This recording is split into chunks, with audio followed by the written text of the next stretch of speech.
Hello, students. This is Mrs. Moore, and I'm continuing to work on my technical skills and my abilities to be able to communicate with you in the weeks to come over computer. That's what this thing's called. All right. And for my 7th grade students, I know that when we left, we were in the middle of reading Jekyll and Hyde, and I know some of you probably did not bring your books home. And so what I'm going to do is I'm going to be continuing reading those chapters aloud to you and pausing for discussion, things of that nature. For my 8th graders, I have 25 beautiful pages of notes, lecture notes on the American Revolution, which I will deliver to you over the course of the next week or two. And then we'll have assignments in each of those classes that fit the kind of work I usually give you, and taking into account what we can actually accomplish online. Some of that I don't understand entirely myself yet, but it will be made clear to us in the days to come. The first thing I wanted to do here, and this is good for all of my students, is I have a newspaper article I would like to share with you about the Spanish flu, which took place in 1918. It was a pandemic, very much like the coronavirus. And there are details in the story that I think relate to us now and maybe will give us some hope and some courage and information as we go on. You want to say hi, Mary? And my daughter Mary's watching too. She wants to say hello.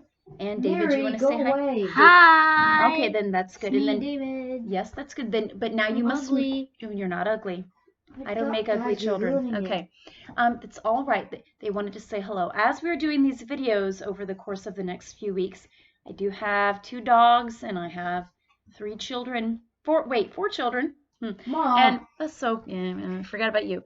And so there will be times when one of them will do something annoying, and that is simply life. Yeah. Shh, shh. Okay. So back to newspaper reading. I just wanted to let you know that as you're home, one of the best ways to keep your mind sharp and to improve your vocabulary is to read newspaper articles. Newspapers typically do have a political bias in them, so it's your choice, whatever your parents take or like. The New York Times or the Wall Street Journal, things like that are excellent newspapers full of rich language and vocabulary information. Sometimes stories are kind of funny and interesting as well.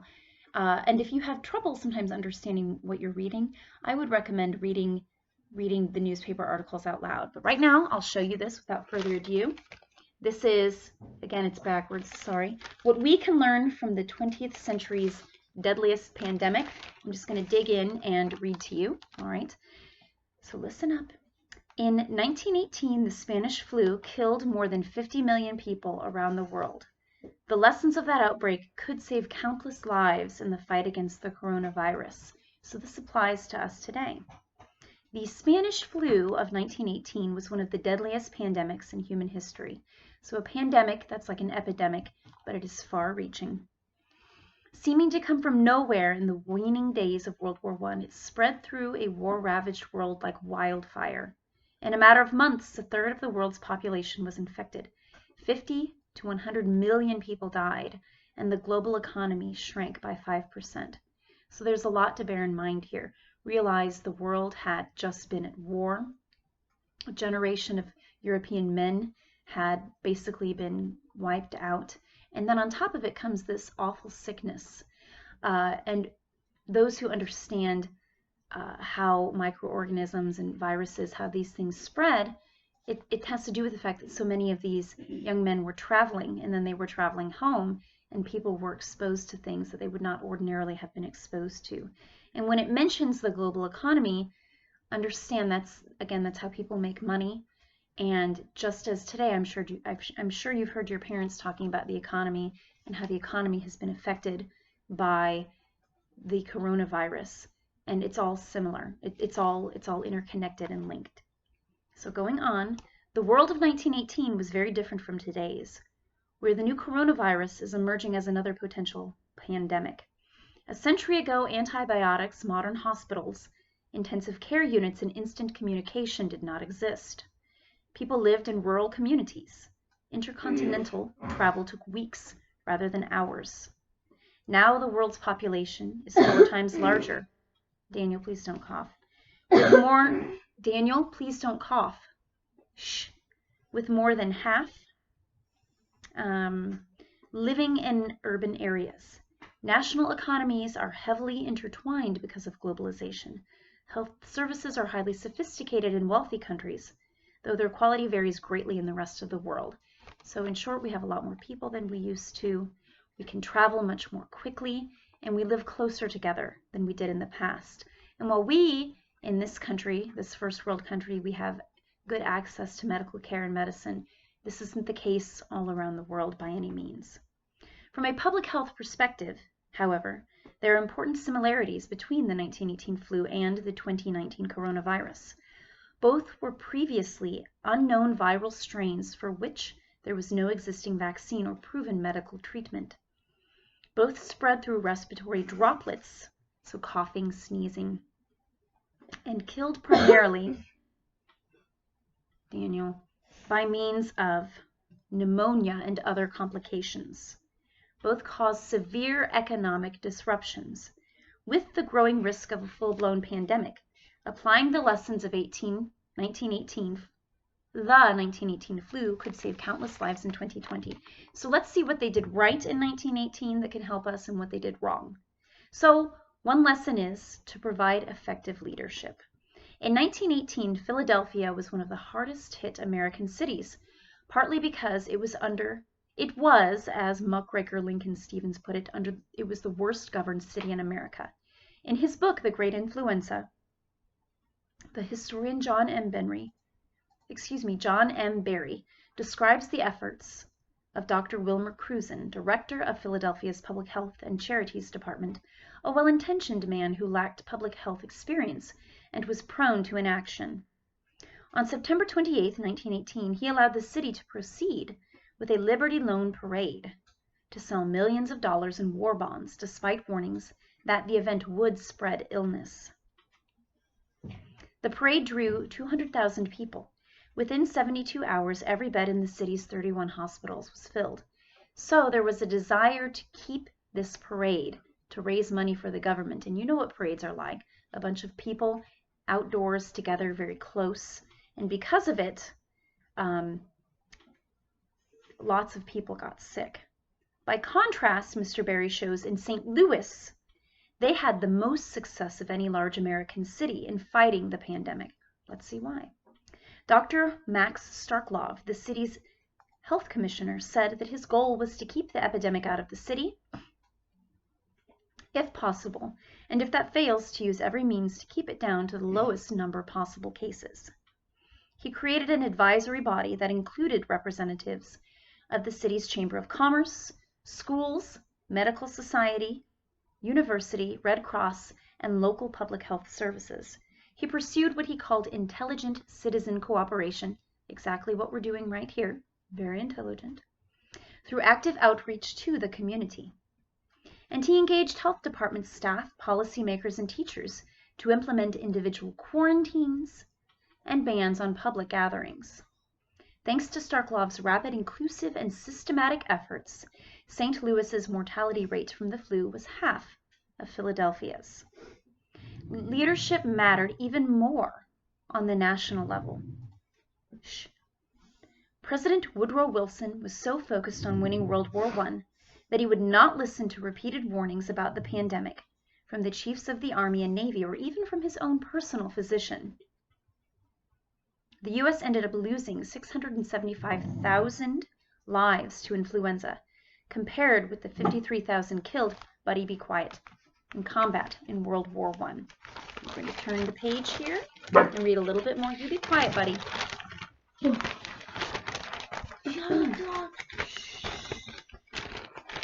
Okay.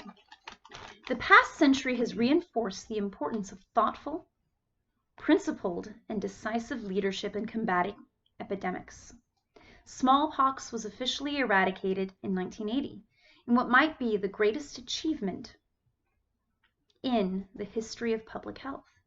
Dr. D.A. Henderson of the U.S. Centers for Disease Control and Prevention was the tenacious advocate who convinced the World Health Organization to take up the challenge of eliminating smallpox everywhere in the world.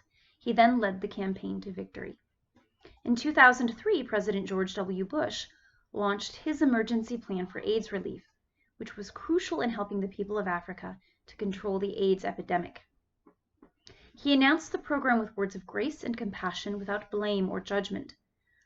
And this is a quote, "I propose a work of mercy beyond all current international efforts to help the people of Africa. This nation can lead the world in sparing innocent people from a plague of nature." And so, here's another way to combat a pandemic: rely on classic public health measures. In 1918, the lack of national leadership meant that every city and state pursued its own approach to dealing with the epidemic. This created a series of natural experiments that allowed later researchers to assess the effectiveness of different approaches. They found that cities which implemented isolation policies, such as quarantining houses where influenza was present, and social distancing, the buzzword of today, measures, such as closing schools, theaters, and churches, saw death rates 50% lower than those who did not. The cities that fared best were those that started isolating patients early and continued until the epidemic was unquestionably under control. That is what we are doing now. In the centuries since the 1918 outbreak, studies of seasonal flu infections and occasional pandemics have underscored the benefits of hygiene instruction and regular hand washing, which can reduce the influenza cases by more than 40%. During the 2009 swine flu, school closures in Texas reduced acute respiratory illness by 45% to 72%. Such classic public health measures are sometimes as effective as the seasonal flu vaccine, which reduced infections by less than 40% in 4 of the last 12 U.S. flu seasons. So washing your hands. It seems like a ridiculous thing we laugh about, but I think I've mentioned to many of you in class before that women used to die in childbirth 100 years ago because their doctors didn't wash their hands before delivering babies, which caused what was known then as maternal infection. So washing your hands thoroughly while singing a little song or a long song or whatever you like can be quite useful. So, another way to fight a pandemic: give accurate information and build community trust. In every pandemic, people fall prey to stigmatization, distrust, and rumor mongering. And so that is this whole idea of alarmism, fear mongering, fake news. I'm sure you hear your parents talking about that as well, when people over panic and thus go out and buy all the toilet paper or buy all of the Lysol wipes and don't leave any for anyone else. That is, or build a moat around your house. That is ridiculous, okay? So, the Spanish flu, as the 1918 pandemic is still widely known, did not even originate in Spain, all right? Spain was a neutral country and thus had an uncensored press, which means the government wasn't telling journalists what they could report. So they were honestly writing about this sickness. They were the first nation to report on it, therefore it became known as the Spanish flu, all right? So, as a result, many around the world blamed the Spanish for the epidemic, and the nickname still persists to this day. As the flu spread in 1918, many communities found scapegoats. Chileans blamed the poor, Senegalese blamed Brazilians, Brazilians blamed the Germans, Iranians blamed the British, and so forth. There we go. In the U.S., the country's millions of new immigrants had often been stigmatized as disease carriers during the previous epidemics, but the 1918 flu struck every social class and every part of the country, so no single ethnic group was blamed for it. All right. We know that sickness does not discriminate. It has nothing to do with race or wealth. Some populations were more vulnerable to the disease, so we can, that's something else. But rather than go on with this, I want to show you a picture. I know it's going to be backwards to you, but this is a Navy dockyard where some building is taking place, and the sign, which I can read for you, says, Spanish influenza has endangered the prosecution of war in Europe. There are 1,500 cases in the Navy Yard. 30 deaths have already resulted. Spitting spreads Spanish influenza. It says don't spit. So this was a problem for the workers spitting off of the buildings. Don't do that. That is exactly what they talk about in as a way to spread sickness. So a little bit kind of funny maybe. If you're interested in continuing this article, it is from the March 7th through 8th Weekend Wall Street Journal. You could probably find it online, or maybe your parents have a copy. But I wanted to give you a taste of some good language, some history, and kind of test out this channel I have created in order to communicate with you. When I talk to you again, whether you are a 7th grader, it'll be Jekyll and Hyde, and if I am talking to you as an 8th grader, it will be the American Revolution.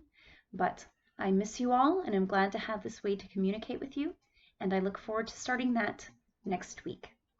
Adios.